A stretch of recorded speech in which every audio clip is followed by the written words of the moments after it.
taga-suporta ng country number 4. Okay, so partner, Okay, tanong na tayo. Here's your question.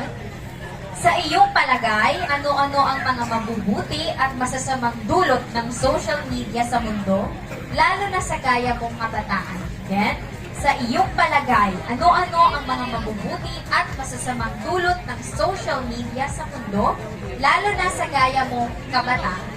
Maraming salamat po sa iyong katanungan. Unahin ko po ang mabuting dulot ng social media bilang isang kabataan. Unang-una ay natutulungan tayo nito sa ating mga takdang aralin, like research question to give us idea about the topic.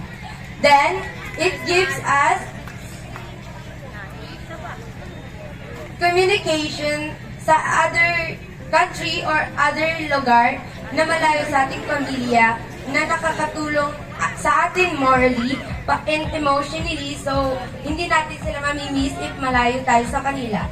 Then, ang negative impact naman nito is nababago ang ating tradisyon. Through social media ngayon, ang ating tradisyon sa panliligaw ay naiba na. Sa chat lang, meron ka ng girlfriend, boyfriend na siyang mali.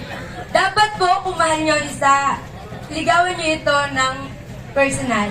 Then sunod, is ang social media din ay isa sa factor na nagpapababa lalo sa educational status ng mga bata.